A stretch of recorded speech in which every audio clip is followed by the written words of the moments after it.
जी, अस्सलाम वालेकुम स्टूडेंट्स, कैसे हो आप लोग? सिर्फ कायनात आई है अभी तक?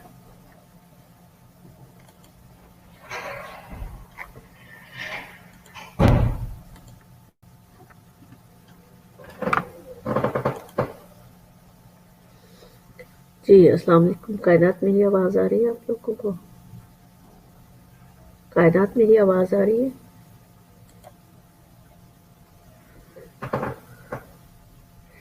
जी, अभी तक सिर्फ 2 स्टूडेंट्स प्रेज़ेंट हैं, ऑनलाइन सिर्फ 2 स्टूडेंट्स हुए हैं। मैं नॉर्मल लेबर आज पढ़ाना चाह रही थी। It is a very important lecture. जी, आज का लेक्चर जो है वो बहुत इंपॉर्टेंट है, नॉर्मल लेबर। तो मेरे पास सिर्फ थोड़े से स्टूडेंट आए हैं, 1 2 3 5 स्टूडेंट ओनली प्रेज़ेंट। तो मैं इनको क्या पढ़ाऊँ, मुझे बताओ?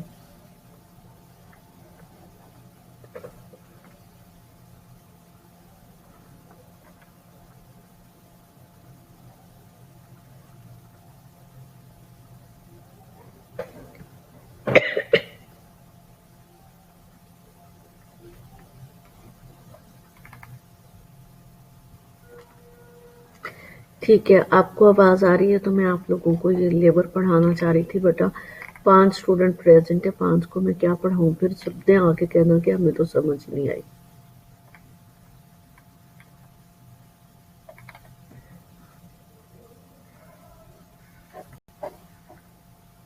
जी, गुड मॉर्निंग बच्चों।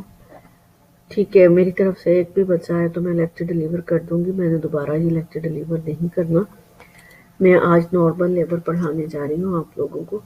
मैं चाह रही थी आप लाइव आओ तो पढ़ाऊँ, लेकिन अभी तक आपके आने का कुछ पता नहीं, क्योंकि क्लासरूम अभी जो है वो प्रिपेयर नहीं हुए। चले, anyhow, definition of labour, the concept. जी, नॉर्मल लेबर को आपने गौर से सुनना कि इसके साथ मैंने फिर अब normal labour, obstructed labour, preterm labour पढ़ना। जब आपको नॉर्मल लेबर आता होगा तो आपको बाकी लेबर्स का पता चलेगा। ठीक है, अब जो है definition of labor में the onset of labor is defined as regular painful uterine contraction resulting progressive cervical effacement and dilatation and delivery of the baby placenta and complete membrane. Okay जी बेटा, लेबर की definition जो मैं बता रही हूँ आप लोगों को, onset of labor is defined as regular painful uterine contraction। जब लेबर स्टार्ट होता है तो उसमें रेगुलर पेनफुल यूट्राइन कॉन्ट्रैक्शन होती है। अब उसके रिजल्ट में क्या होता है? रिजल्टिंग इन प्रोग्रेसिव, इसकी प्रोग्रेस में रिजल्ट जो होता है प्रोग्रेस होती है और सर्वाइकल इफेसमेंट एंड डायलाटेशन होती है। ठीक हो गया? राइपनिंग ऑफ द सर्विक्स होती है and delivery of the baby placenta and complete membrane is called labour. अब लेबर की डेफिनेशन आ जाए तो लेबर की 3 आगे जो है वो टाइप है। First stage of labour, second stage of labour and third stage of labour. तो इन फर्स्ट, सेकंड और थर्ड स्टेज के लेबर में से किसी की भी अभी डेफिनेशन मैंने आपको नहीं बताई। मैंने सिर्फ लेबर की डेफिनेशन आपको बताई। ठीक है, आप लोग मिक्स अप कर जाते हो। लेबर की डेफिनेशन है कि the onset of labour is regular painful uterine contraction। ठीक है। समटाइम जो प्रेग्नेंट लेडी होती है तो उसको वैसे भी ऐसे लग रहा होता है जैसे पेन हो रही है या यूट्राइन कॉन्ट्रैक्शन होती है, लेकिन वो रेगुलर नहीं होती। जो लेबर पेन की कॉन्ट्रैक्शन होती है या लेबर जिसकी डेफिनेशन है, उसमें वो पेन उसकी ख़त्म नहीं होनी जब तक डिलीवरी ना हो जाए, वो रेगुलर बढ़ती चली जानी। ठीक है, तो उसके साथ साथ में क्या होना, सर्वाइकल इफेसमेंट एंड डेलाटेशन। ठीक है, सर्विक्स की इफेसमेंट एंड डेलाटेशन हो जानी है and delivery of the baby placenta and complete membrane. अब कंप्लीट मेम्ब्रेन मीन प्लेसेंटा भी एक मेम्ब्रेन के अंदर मौजूद होता है। जब हम प्लेसेंटा को डिलीवर करते हैं तो उसकी मेम्ब्रेन को दोनों साइड से चेक किया जाता है कि इसकी मेम्ब्रेन कंप्लीट है, अंदर तो नहीं रहेगी। अगर उसकी मेम्ब्रेन अंदर रह जाए तो पीपीएच पोस्टपार्टम हेमरेज होगा। तो इसलिए मेम्ब्रेन का वर्ड मस्ट लिखना होता है कि delivery of the baby placenta and complete membrane is called normal labour. Characteristics of normal labour, इसके करेक्टरिस्टिक्स क्या होंगे? Single baby, cephalic presentation. Cephalic presentation के हेड जो है उस वो पहले आना चाहिए। ठीक है, उसको कैफेलिक प्रेजेंटेशन कहते हैं। Spontaneous onset of labour at term without undue prolongation. कोई के स्पॉन्टेनियस ऑनसेट ऑफ लेबर हुआ, लेबर खुद ही स्टार्ट हुआ, उसके लिए कोई भी मेडिकेशन नहीं दी गई। विदाउट अनड्यू प्रोलोंगेशन, कोई भी उसका प्रोलॉन्ग पीरियड नहीं हुआ, टाइम पे जो है नॉर्मल पेन स्टार्ट हुई और नॉर्मल लेबर होने को जो है वो इसके करेक्टरिस्टिक्स पे है। ठीक है, कि कोई मेडिकेशन नहीं देनी पड़े या कोई प्रोलॉन्ग टाइम नहीं हुआ इसका। Vaginal delivery without any ad from medical professional. ठीक है, इसकी वजाइनल डिलीवरी जो है विदाउट मेडिकल प्रोफेशनल, कोई भी मेडिकल एड्स चूज नहीं की जाएगी और विदाउट एनी मेडिकल एड्स जो है वो नॉर्मल डिलीवरी हो जाएगी। ठीक है, delivery of the healthy baby from healthy mother without any major complication, without any complication from the mother and foetus, जो है healthy baby and healthy mother achieve करने को जो है वो भी इसके करेक्टरिस्टिक्स में है। ठीक हो गया। अब जो ज़रूरी चीज़ है वो ऑनसेट ऑफ लेबर है कि ऑनसेट ऑफ लेबर कैसे क्या होता है, factor affecting the onset of labour, labour start कैसे होता है। ठीक है, इसके जो है नंबर 1 हार्मोनल फैक्टर्स है और नंबर 2 जो है प्रोजेस्टेरोन, प्लेसेंटल फैक्टर्स है और नंबर 3 प्रोस्टाग्लैंडोलिन। 3 चीज़ें जो है ये मिल के जो है लेबर स्टार्ट करवाती है। ठीक है, इसमें से नंबर 1 जो है हम हार्मोनल फैक्टर्स देखते हैं। हार्मोन्स में oestrogen, number 1 oestrogen, foetal pituitary. अब ये देखना है कि नॉर्मल लेबर स्टार्ट कैसे होता है। Foetal pituitary stimulated prior to onset of increase ACTH। ठीक है, एडिनोकॉर्टिको ट्रोफिक हार्मोन्स जो है, ठीक है, ये रिलीज होते हैं। फीटल पिट्यूटरी स्टिमुलेट होती है, फीटल पिट्यूटरी से स्टिमुलेशन आती है और onset of increase of ACTH जो है, ACTH जो है वो इंक्रीज हो जाता है जब कमांड आती है ना, स्टिमुलेशन होती है फीटल पिट्यूटरी से और वो क्या करती है,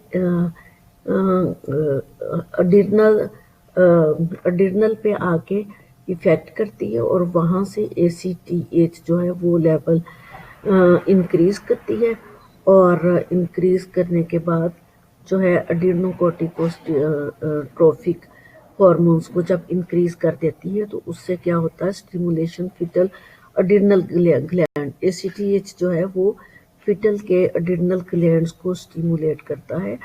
जब अड्रिनल, अब ये देखिए 1 बाय 1 है ना, पहले पिट्यूटरी ग्लैंड की स्टिमुलेशन हुई, उसने कमांड भेजी तो ACTH रिलीज हुई। ACTH जो है रिलीज होके इंक्रीज जब उसका लेवल हुआ तो उसने फीटल की स्टिमुलेशन, अड्रिनल फीटल के अड्रिनल ग्लैंड की स्टिमुलेशन कराई और अड्रिनल ग्लैंड से कॉर्टिकोसोल जो है वो सिक्रीट हुआ। उसने क्या किया, अड्रिनल ग्लैंड ने सिक्रीशन स्टार्ट कर दी और उसमें से इंक्रीज कॉर्टिको सिक्रीशन जो है, कॉर्टिकोस्टेरॉइड्स जो है वो सिक्रीट हुआ और उसने क्या किया, increase production of oestrogen and prostaglandin from placenta. अब ये देखें बेटा, ये थोड़ा सा मुश्किल होता है आप लोगों के लिए, मैं इसको लाइव पढ़ाना चाह रही थी, मैं सेटिस्फेक्शन होती नहीं हूँ जब तक मैं लाइव पढ़ाऊँ और बच्चों के जो है फेस इंप्रेशन देखूँ और बच्चे मेरे से क्वेश्चन करें, तो तब मैं सेटिस्फाइड होती हूँ। बट मजबूरी ये है कि अभी तक नहीं पता कि आप लोगों के क्लासरूम कब खुलने, ठीक है। और मैंने कहा कि चले टाइम वेस्ट नहीं हो तो यहाँ ये पढ़ा देती हूँ, ताकि जब तक आओ तो इससे रिलेटेड बहुत सारी चीज़ें, लेबर पढ़ाऊँगी तो इससे रिलेटेड बहुत सारी चीज़ें पढ़ाने वाली होंगी, ठीक है। अब सबसे पहले फीटल पिट्यूटरी जो थी उसने की स्टिमुलेशन हुई, जब उसकी स्टिमुलेशन हुई तो उसने इंक्रीज ACTH लेवल जो है वो इंक्रीज कर दिया। जब वो इंक्रीज हुआ तो उसने क्या किया, स्टिमुलेट फीटल अड्रिनल ग्लैंड, तो उसने फीटल अड्रिनल ग्लैंड को स्टिमुलेट कराया। जब फीटल अड्रिनल ग्लैंड स्टिमुलेट हुए तो इनमें से कॉर्टिकोसोल जो है वो सिक्रीट हुआ और उसका लेवल हाई हुआ। अब जो इंक्रीज हुआ कॉर्टिसोल सिक्रीशन, उसने क्या किया, increase production of oestrogen and prostaglandin E2 from placenta. अब ये देखो स्टार्ट लेबर कहाँ से हुआ, लेबर स्टार्ट हुआ फीटल के पिट्यूटरी ग्लैंड की एक्टिवेशन से, स्टिमुलेशन से, और स्टिमुलेशन के बाद ACTH रिलीज हुआ, उसने क्या किया, अड्रिनल ग्लैंड को इफेक्ट किया और उसने जो है कॉर्टिसोल को जो है इंक्रीज किया। अब कॉर्टिसोल ने क्या किया, वो increase production of oestrogen and prostaglandin from placenta, उसने आके इफेक्ट किया प्लेसेंटा पे और प्लेसेंटा में से ईस्ट्रोजन और प्रोस्टाग्लैंडिन E2, यहाँ जो है प्रोस्टाग्लैंडिन E2 है ये, ठीक है। प्रोस्टाग्लैंडिन 1 और 2 होते हैं, ये है प्रोस्टाग्लैंडिन E2। प्लेसेंटा पे जब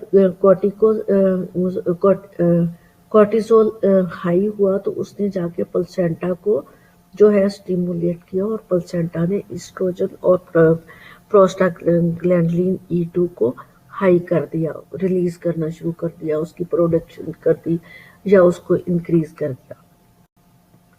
अब प्रेगनेंसी को नॉर्मल रखने के लिए तो प्रोजेस्टेरोन लेवल अभी तक थ्रू आउट हाई था। अब जब ईस्ट्रोजन लेवल या प्रोस्टाग्लैंडिन E2 रिलीज हुआ तो उसने इफेक्ट किया जो प्रोजेस्टेरोन लेवल हाई था। अब प्रोजेस्टेरोन की बात हो रही है। अब जो है प्रोजेस्टेरोन में during pregnancy progesterone inhibit myometrial contraction, through out the pregnancy progesterone level high रहा और उस प्रोजेस्टेरोन ने मायोमेट्रियल कंट्रैक्शन जो होनी थी उसको इनहिबिट किए रखा था। अब क्या हुआ, but in late pregnancy cortisol produce hydro epiandrosterone sulphate. अब अड्रिनल ग्लैंड से जो है एपिनेफ्रॉन जो है वो डिहाइड्रो एपिएड्रेनोस्टेरोन जो रिलीज हुआ, उसने क्या किया था, उसने प्लेसेंटा के हार्मोन्स को जो है हाई कर दिया था। अब उसने क्या किया, इनहिबिट प्रोजेस्टेरोन सिंथेसिस। अब जैसे ही कॉर्टिसोल जो है वो प्रोड्यूस हुआ या उसका लेवल इंक्रीज हुआ, उसने दो काम किए, एक तो प्लेसेंटा में जाके प्रोस्टाग्लैंडिन E2 जो है उसके लेवल को हाई कर दिया, दूसरा ईस्ट्रोजन के लेवल को हाई कर दिया, और तीसरी बात उसने इनहिबिटेशन ऑफ द प्रोजेस्टेरोन कर दिया जो प्रेगनेंसी को सपोर्ट दिया हुआ था, ठीक हो गया। फिर alteration in oestrogen progesterone progesterone ratio stimulate uterine contraction. जैसे ही प्रोजेस्टेरोन की और ईस्ट्रोजन की अल्ट्रेशन हुई, क्योंकि प्रोजेस्टेरोन था वहाँ ईस्ट्रोजन भी आ गया और उसने उसकी अल्ट्रेशन करवा दी और उस अल्ट्रेशन की वजह से यूट्राइन कॉन्ट्रैक्शन स्टार्ट हुई। बेटा अब आपको पता चला कि यूट्राइन कॉन्ट्रैक्शन कैसे शुरू हुई। ठीक है, यूट्राइन कॉन्ट्रैक्शन के लिए सबसे पहले जो था वो फीटल पिट्यूटरी ग्लैंड्स जो थे उनकी स्टिमुलेशन हुई। उनकी स्टिमुलेशन से एसीटीएच इंक्रीज हुआ। एसीटीएच इंक्रीज होने से अड्रिनल ग्लैंड की स्टिमुलेशन हुई। अड्रिनल ग्लैंड जो था, ये फीटस की बात हो रही है, और अड्रिनल ग्लैंड में से कॉर्टिसोल सिक्रीशन जो है, कॉर्टिसोल इंक्रीज हुआ। उस कॉर्टिसोल ने जाके प्लेसेंटा पे एक्ट किया और प्लेसेंटा में से ईस्ट्रोजन और प्रोजेस्टेरोन सिक्रीट होना शुरू हो गई। और दूसरी बात, जो थ्रू आउट प्रेगनेंसी में प्रोजेस्टेरोन लेवल हाई था जिसने मायोमेट्रियल कॉन्ट्रैक्शन को रोके हुए था, अब उसकी इनहिबिटेशन भी करवा दी उस कॉर्टिसोल ने। ठीक हो गया, उसने अब डबल रोल अदा किया कि एक तो उसने ईस्ट्रोजन और प्रोस्टाग्लैंडोन को प्रोड्यूस कर दिया और दूसरी चीज उसने इनहिबिटेशन ऑफ द प्रोस्टाग्लैंडिन करवा दिया। जब इसकी इनहिबिटेशन हुई तो ईस्ट्रोजन लेवल हाई हो गया, alteration of the oestrogen and progesterone हो गया, जिसकी वजह से stimulation of the uterine contraction. ठीक है, यूट्राइन कॉन्ट्रैक्शन की स्टिमुलेशन हो गई। फिर प्रोस्टाग्लैंडिन जो है नंबर सी इस पे इसने क्या किया, increase oestrogen level, altered oestrogen progesterone ratio, mechanical stretching rupture of the membrane. A prostaglandin E2 is the major जो है hormones which affect the uterine, which जो है responsible for the uterine contraction and highly responsible for the ripening of the cervix. ठीक है, अब prostaglandin जो E2 था, इसने डायरेक्ट जाके यूट्राइन कॉन्ट्रैक्शन नहीं कराई, इसने ईस्ट्रोजन और प्रोजेस्टेरोन जो है उसके लेवल को जो है वो डिस्टर्ब किया, अल्टर्ड किया, जिसकी वजह से जो है membrane stretching of the uterus हुआ। जैसे ही स्ट्रेचिंग ऑफ द यूट्रस हुआ तो दैट मीन यूट्राइन कॉन्ट्रैक्शन, उसी को stretching of the uterus, uterine contraction और यूट्राइन पेन बोलते हैं। ठीक है, यूट्रस स्ट्रेच होती है तो पेन होती है, तो फिर डिलीवरी का प्रोसेस आगे बढ़ता। ठीक हो गया। अब प्रोस्टाग्लैंडिन E2 जो है increase in prostaglandin secretion from placenta, decidua and fetal membrane. अब डिसिजुआ मैंने बताया हुआ कि यूट्रस के अंदर जहाँ बच्चा पड़ा हुआ था, यूट्रस की जो इंडोमेट्रियम लाइनिंग होती है वो thickening of the endometrium lining जो है वो हो जाती है, जिसको डिसिजुआ या फीटल बेड बोलते हैं। ठीक है, अब उसने जो increase prostaglandin secretion from placenta, decidua, fetal membrane. अब फीटस की जो मेम्ब्रेन है, अब ये देखें कि इंक्रीज प्रोस्टाग्लैंडिन सेक्रेशन। अब प्रोस्टाग्लैंडिन सेक्रेशन कहाँ से सेक्रेट हो रही है, कुछ प्लेसेंटा से, कुछ डिसिजुआ से और कुछ फीटल मेम्ब्रेन से। ये चीजें आपको याद रहनी चाहिए। पहले जितना भी मैंने प्रोसेस बताया वो जो है फीटल पिट्यूटरी से स्टार्ट होके प्लेसेंटा तक आया।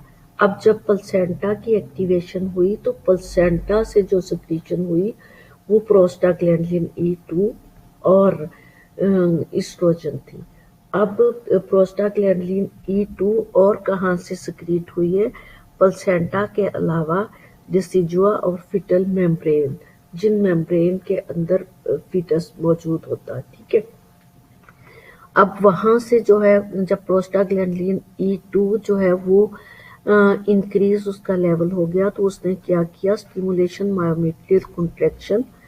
अब उसने दो चीजें करनी, एक तो मायोमेट्रियल कॉन्ट्रैक्शन की स्टिमुलेशन करवाई, दूसरी चीज इंक्रीज ऑक्सीटोसिन ड्यूरिंग लेबर, और लेबर के दौरान ऑक्सीटोसिन जो है उसको जो है उसका लेवल इंक्रीज किया, उसकी प्रोडक्शन की, उसको इंक्रीज किया। तो एक्टिवेशन ऑफ मायोमेट्रियल कॉन्ट्रैक्शन, और उसने मायोमेट्रियल कॉन्ट्रैक्शन को एक्टिवेट किए रखा। और साथ साथ ही मैं ये बता रही हूँ कि प्रोस्टाग्लैंडिन E2 जो है, इसने साथ ही राइपनिंग ऑफ द सर्विक्स जो है वो कराना स्टार्ट कर दी। मेरी नेक्स्ट स्लाइड जो है, इसमें आपका कॉन्सेप्ट और भी क्लियर हो जाएगा। मेरी स्लाइड आपको नजर आ रही है अच्छे से? जी बेटा। इसमें देखें, जो मैंने आपको चीज़ें बताई वही मैं इस स्लाइड में रिपीट करना चाह रही हूँ, लेकिन मुझे लग रहा था कि कुछ चीज़ें आपको क्लियर नहीं होंगी जो इस स्लाइड में मैं क्लियर करना चाह रही हूँ।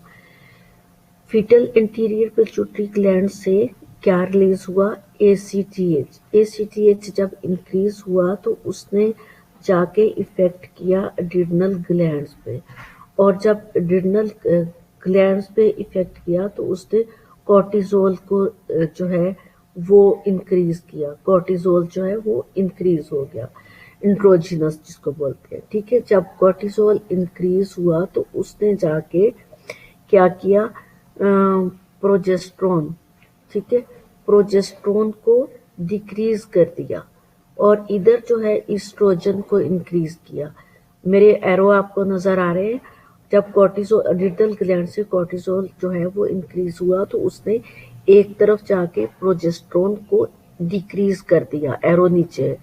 दूसरी तरफ ईस्ट्रोजन को इंक्रीज कर दिया, एरो ऊपर नजर आ रहा आपको। अब उधर क्या हुआ? अब फीटस ने क्या किया? फीटस से जो है लेबर स्टार्ट हुआ। ठीक है, फीटस से जो है स्टिमुलेशन हुई, और वहां से प्लेसेंटा में आई, और अब प्लेसेंटा से मदर तक जाएगी। ठीक है, अब प्रोजेस्ट्रोन जब डिक्रीज हुआ तो यूट्राइन सेंसिटिविटी टू स्ट्रेचिंग, अब यूटस जो है सेंसिटिव हो गई स्ट्रेचनिंग होने के लिए। और नीचे आ जाए मदर को अब क्या हो रहा है? उस जो लेवल डिस्टर्ब हुआ ईस्ट्रोजन और प्रोजेस्ट्रोन का। ठीक है, अब प्रोजेस्ट्रोन जो यूटस में थी और उसने सेंसिटिविटी टू स्ट्रेचिंग, उसकी स्ट्रेचनिंग करवानी स्टार्ट कर दी यूटरस की, क्योंकि लेवल जो है वो इंक्रीज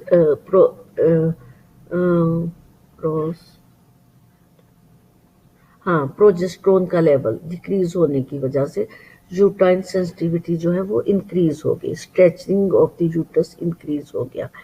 यहाँ ईस्ट्रोजन जो है वो हाई थी, और उस ईस्ट्रोजन ने क्या किया? प्रोस्टाग्लैंडिन E जो है उसको रिलीज किया। अब यहाँ जो है एक तो यूट्रस की मदर में अब क्या हो रहा है? एक तो मदर की यूट्रस कॉन्ट्रैक्ट करना स्टार्ट हो गई। यूट्राइन कॉन्ट्रैक्शन जो है वो आस्ता आस्ता, जैसे ये प्रोसेस बढ़ता जा रहा है, यूट्राइन कॉन्ट्रैक्शन बढ़ती जा रही। ठीक है, अब यूट्राइन सेंसिटिविटी, मदर से नीचे यूट्राइन सेंसिटिविटी स्ट्रेचनिंग स्टार्ट हुई, और यहाँ जो है ये यूट्राइन कॉन्ट्रैक्शन स्टार्ट हो गई, और प्रोस्टाग्लैंडिन E2 जो इंक्रीज हुआ था उसने क्या किया? यूट्राइन कॉन्ट्रैक्शन एक तरफ इंक्रीज करना स्टार्ट कर दी, दूसरी तरफ softening of the cervix, stretching of the cervix and vagina, uterine sensitivity to oxytocin. अब ये prostaglandin E2 is the responsible to uterine contraction and ripening, softening, effacement and stretching of the cervix and vagina. ठीक है, अब जितनी चीजें मैंने आपको बताई उन सब में जो है प्रोस्टाग्लैंडिन E2 जो है इसका मेजर रोल है कि उसने यूट्राइन कॉन्ट्रैक्शन भी करवानी, उसने जो है ऑक्सीटोसिन भी रिलीज करवानी, इंक्रीज करवानी, उसने सॉफ्टनिंग ऑफ द सर्विक्स भी करवानी, उसने stretching of the cervix and vagina भी करवानी। ठीक है, और यहाँ एक वर्ड होता है स्ट्रेचिंग ऑफ द सर्विक्स, जब होती है तो इसको इफेसमेंट बोलते हैं। सर्विक्स की लेंथ 3 सेंटीमीटर लॉन्ग होती है सर्विक्स। अब जैसे सर्विक्स जो है वो उसकी स्ट्रेचिंग होती है तो वो छोटा होना शुरू होती है, छोटा होते होते वो एक रिंग हो जाता है, रिंग हो के वो ओपन स्टार्ट कर देती है, उसकी ओपनिंग स्टार्ट हो जाती है। तो पोस्टीरियर पिट्यूटरी ऑक्सीटोसिन, और कुछ जो ऑक्सीटोसिन है वो पोस्टीरियर पिट्यूटरी से भी रिलीज हो रही है। बेटा इज इट क्लियर? आपको जितनी चीजें मैंने बताई वो क्लियर हुई है कि नहीं? ठीक है। अब जो आपको मैं ऑनसेट ऑफ लेबर जो है उसकी फिजियोलॉजी बता रही हूँ कि लेबर कैसे स्टार्ट होता है, जिसपे फीटस, प्लेसेंटा और मदर पे जाके कैसे इफेक्ट करता है, और लेबर किस तरह स्टार्ट होता है। ठीक हो गया? Is it clear? अगर क्लियर हो गया तो मैं आगे चलूँ। ठीक है, थैंक यू। उसके बाद जो है लेबर। लेबर, हाँ, आपने जब भी लेबर आपको पढ़ाए या कोई पूछे तो इसकी 4 डेफिनेशंस होती हैं लेबर की। ठीक है। लेबर की कितनी डेफिनेशन होती है? एक नॉर्मल लेबर, जो मैंने आपको बताया था कि जो है onset of labour start from the uterine regular forceful uterine contraction and जो है delivery of the baby placenta and complete membrane is called labour. वो मैं अपनी फर्स्ट स्लाइड में बता चुकी हूँ। अब लेबर की आगे स्टेजेस होती हैं, 3 स्टेजेस होती है लेबर की। First stage of labour, second stage of labour and third stage of labour. ठीक हो गया? जिसमें से मैं आपको फर्स्ट स्टेज ऑफ लेबर बताऊं कि फर्स्ट स्टेज ऑफ लेबर क्या है। First stage of labour begin at the onset of uterine contraction and at least till the cervix is fully dilated. अब ये भी कह सकते हैं first stage of labour start the uterine contraction till the full dilatation of cervix is called first stage of labour. ठीक है। अब इसके अलावा मैं अपनी लैंग्वेज में, अपने वर्ड में जो बताना चाह रही हूँ कि फर्स्ट स्टेज ऑफ लेबर कहाँ से स्टार्ट होता है? यूट्राइन कॉन्ट्रैक्शन से लेके सर्विक्स की फुल डिलाटेशन तक फर्स्ट स्टेज ऑफ लेबर है। ठीक हो गया?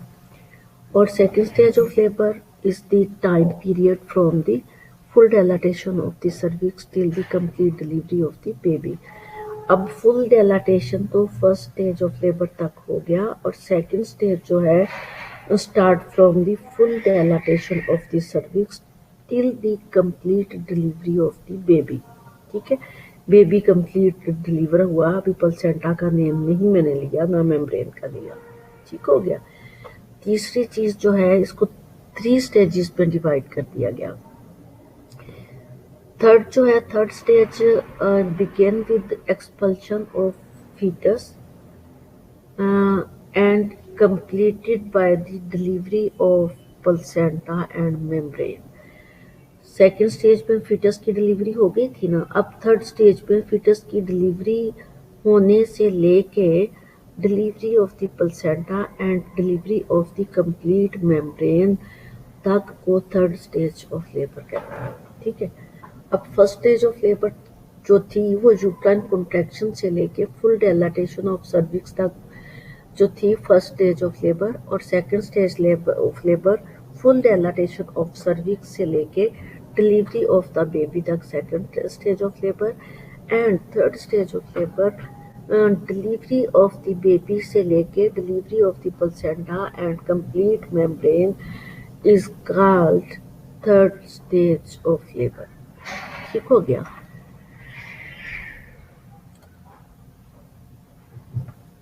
First stage of labour, latent versus active phase. अब फर्स्ट स्टेज ऑफ लेबर जो है उसकी आगे जो है फेसेस स्टार्ट होती है। ठीक है। जिसको latent phase and active phase बोलते हैं। अब इसमें ABCDE में आपको दिखाया क्या गया है? इसमें आपको सर्विक्स दिखाई गई है। ठीक है। सबसे मेन रोल जो था वो यहाँ पे आपको सर्विक्स दिखाई गई है। ए में सर्विक्स जो है उसकी, अच्छा, सर्विक्स आपको पता है कि यूट्रस का एंड जो है that is called cervix. Cervix के आगे वजाइना होती है।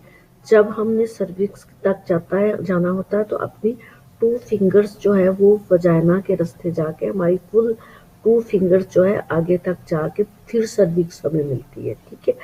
फिर ये जो आपको नजर आती है, फिर ये स्टार्ट होती है और इसकी लेंथ 3 सेंटीमीटर होती है। ए में जो नजर आया, cervix not effaced, length of cervix canal 4 centimetre.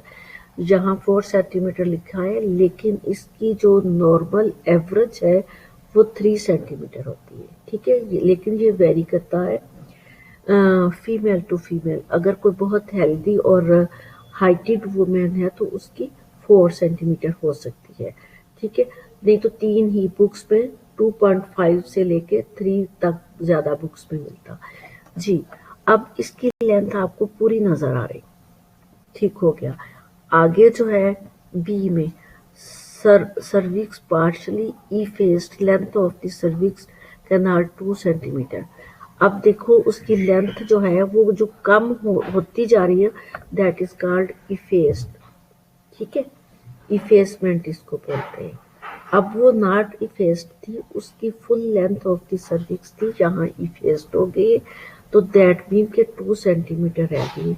सी में सर्विक्स फुली इफेस्ड। अब सर्विक्स जो है वो फुली इफेस्ड हो चुकी है। जैसे मैंने बताया था ना, अपनी जो जब मैं ऑनसेट ऑफ लेबर बता रही थी तो तब भी मैं बता रही थी कि जैसे प्रोस्टाग्लैंडिन E2 जो है उसका मेजर रोल है कि वो इसकी जो है राइपनिंग कराता है। राइपनिंग मीन इफेसमेंट कराता है एंड डेलाटेशन करवाता है and softening of the cervix करवाता है। जब तक सर्विक्स सॉफ्ट नहीं होगी, इसकी राइपनिंग नहीं होगी। सर्विक्स को सॉफ्ट किसने करवाना? प्रोस्टाग्लैंडिन E2 ने, ठीक है। अब उसने इसको सॉफ्ट किया, इफेस्ड किया, ये स्मॉल हो गई और सी पे जो है वो फुली इफेस्ड हो गई। अब जो है इसकी डेलाटेशन स्टार्ट हो गई। ये चीज मैंने अपने ऑनसेट ऑफ लेबर में बताया था कि प्रोस्टाग्लैंडिन E2 जो है उसका मेजर रोल है कि वो यूट्राइन कॉन्ट्रैक्शन में जो है माइल्ड सा रोल अदा करती है। यूट्राइन कॉन्ट्रैक्शन में मेजर रोल जो है वो प्रोस्टाग्लैंडिन वो होता है ईस्ट्रोजन का। ईस्ट्रोजन जो है वो प्रोजेस्टेरोन को डिस्टर्ब कर देती है, अल्टर कर देती है, तो यूट्राइन कॉन्ट्रैक्शन हो जाती है और माइनर सा रोल प्रोस्टाग्लैंडिन E2 का होता है। बट प्रोस्टाग्लैंडिन E2 का major role ripening, effacement, softening and dilatation of the cervix, ठीक हो गया। अब डी पे आ जाए, यहाँ पे डेलाटेशन होनी शुरू हो गई है। 3 सेंटीमीटर डेलाटेशन आपको यहाँ नजर आ रहा है। हम फिंगर लेके जाएंगे तो इसके अंदर फिंगर चली जाएगी, तो इसको कहते हैं कि 3 सेंटीमीटर डेलाटेशन होगी। ई में क्या हो गया? Cervix dilated. सर्विक्स जो है 8 सेंटीमीटर तक डायलेट हो चुकी है। इसकी सॉफ्टनिंग भी हो चुकी है, इसकी इफेसमेंट भी होगी और 8 सेंटीमीटर तक डेलाटेशन हो गई है। जैसे ही डेलाटेशन 8 सेंटीमीटर तक जाती है तो विद इन मिनट्स जो है 15 मिनट में वो 10 सेंटीमीटर तक चली जाती है। टोटल जो है इसकी डेलाटेशन 10 सेंटीमीटर होती है। 10 सेंटीमीटर को फुल डेलाटेशन भी कहते हैं, ठीक है। 10 centimetre is the full dilatation of the cervix. अब जो है फर्स्ट स्टेज ऑफ लेबर मैं अपने दूसरे लेक्चर में आपको पढ़ाऊंगी।